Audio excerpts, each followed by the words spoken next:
Okay, researching. We use technology to research by, we looked at past thrillers on the Shenfield Media Blogger using Google to look them up. Then we also used YouTube to look at not just Shenfield but other people's thrillers to get a rough idea for title sequences and camera angles. I use YouTube for looking up the trailers for already existing thrillers, and then so I could build up about the same atmosphere that they brought up. I use YouTube so I can learn about Saul Bass and his introduction to title sequences. I use Google obviously to do blogs and everything else. On Google Images and also YouTube I looked up posters for my poster research, and from that we could tell for lots of different things quickly what our poster could be like. I also use Google to look up the different psychographics for certain people, which helps us to determine our target audience. We also used it to find out shooting schedules and call sheets and how to actually plan how to film a thriller, because we had no idea. It was, to be honest, all the technology we used was good for looking at existing thrillers, because otherwise our first-hand primary research wouldn't have been as effective. Things such as Google enable us to look at things like Taken and anything else that we could base our thriller about and build up on their ideas. This is the resources we used for our blogging. We use Blogger. None of us have actually used Blogger before, so this is the first time for everything. It's quite a useful skill to use. Blogger was a great way to start, organising everything. Without Blogger, everything would have been a bit of a mess, and it neatly organised everything and gave it our kind of overall view of like what to put everything. Yeah, it allowed us to incorporate all forms of media, from prezzies to videos to audio, all into one file almost. It made it easier to view. And we didn't know how to embed at first, did we? But using into Blogger, but Jack obviously was better at this stuff after some trial and error. Yeah. So we eventually found out how to embed and got used to using Blogger.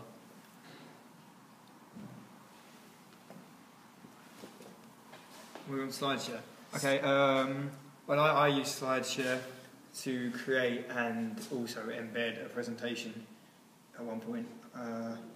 Can't remember what it was for. It was also because we didn't really know how to put documents and presentations online, so we kind of just put presentations and slides through this so we can embed it on the Blogger, because we didn't know how to we didn't want to screenshot because otherwise it didn't look as professional, so we just kind of did that. We use vlogs to interview our actors and directors and everyone.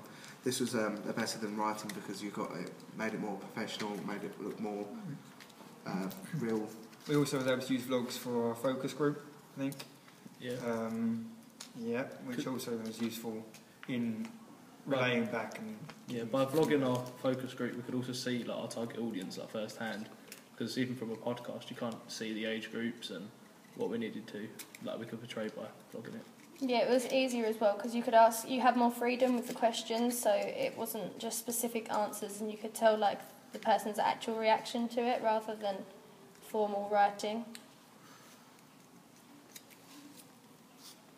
I initially used ZooBurst to create a flipbook because it was media rich and it was something a bit different that was suitable for what I was trying to portray, because it could incorporate pictures and a little bit of information for just a brief overview of what I was going to use. I use ZooBurst for our influences, because you could show the photo of the film and then show how it influenced us as well. I don't know if anyone else used Powtoon, but again, to keep media rich, it allowed me to make a cartoon animation of sorts, which made it a bit more fun and interactive when portraying the work we did. We initially started using prezzies all the time. I think it was the most common thing we used. Yeah. It did end up being a bit of a problem, but what we used was good because it was an easy way. Instead of doing a PowerPoint, it was a more media-rich way to portray information. It's also different as well because we didn't want to do the same thing because we have to show variety. So we used Prezi and other sorts of things. Yeah, it was quite new to us at the time as well. So, like Ryan said, we used it a bit too much. And we had to stop, but Yeah. It was effective when we were using it. For Movely, I came across it just searching for a new way to show some presentation. It's actually an animation where you can incorporate your information. So by putting an animation in, we could see firsthand what our was happening when we were filming. So it was a bit more of a visual aid. Yeah, it has audio as well as kind of an animated Yeah, and you could thing. speak over it to portray audio. Instead of doing basically a podcast, you could have some visual aid with that. We all use podcasts to talk about the information we got for our focus group and to analyse some of our pieces of work. Yeah, podcasts we usually use as a group, I think, more than anything. Yeah, it was a way to use, instead of like vlogs and videos, it was kind of to differentiate, and also when the video wasn't really necessary at all, we kind of just used the audio. Yeah, it helped us to record so we could let them reflect back on our group discussions and what we... And if we missed anything else, we could add it in extra. Yeah, it was an easy way to remind ourselves of what we needed to do. We could always go back over the podcast and see what we said about our work. I personally use Voki because I thought it was a great way to put a piece of text into a media rich so you could get someone to speak for you rather than just have it as text. I use it for the Analyzer of Cape Fear. It's a great website. It was also, we used it to say our group ethos, because it was kind of an inventive way to say what our production company was about without being boring and put it into a long text. So it was kind of...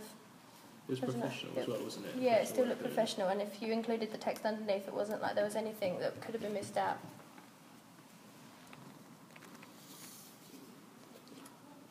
We used Quizlet because it gave us different like flashcards of sorts of topics, and we used it to describe different things. So the first side of it had the topic name, and then on the back of it it said a little bit more about it, so it kind of allowed us to develop our ideas more than ever, but we only used it once, so it wasn't that big of an influence.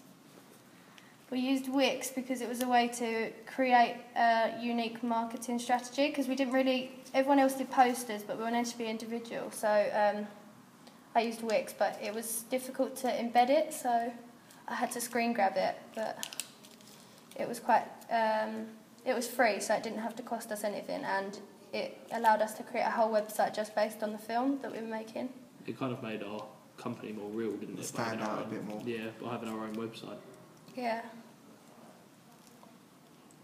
We used time lapses mainly to demonstrate our long days of filming or anything we did over a long period of time. We could quickly show without being boring. To show evidence that we've done it and that we prepared and that all of the preparation was done into it, but we had to put it on the blog somehow, and we thought the time lapsing was quite an inventive way to do it. We all use PowerPoints, really. We use them so we can put them on SlideShare, as they're a great way to show a media format.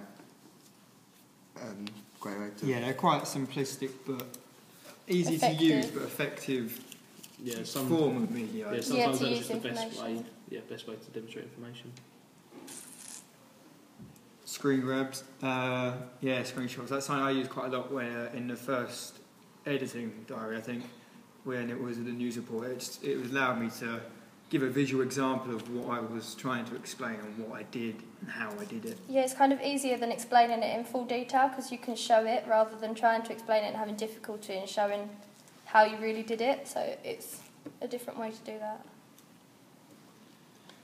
Instagram was a realistic way to portray our company. As like Blind Mace Films, if you looked at most production companies, they'd have an Instagram showing upcoming films and dates. Yeah. And that made it made our company more real to everyone, I think. Yeah, we used the screen grabs and put it on the blog. It's kind of a way to make our company seem more realistic, and also to show to an audience that we are not like behind in the times, like we're up to date. And also, for a target audience that we were aiming at, Instagram is quite a realistic thing to reach them. We use Twitter to contact people and tweet things about our movie, tweet the actors. Yeah, similar to like Instagram, we use it sort of to build a fan base and connect with people and release information about our thriller at the same time. For the right demographics. okay.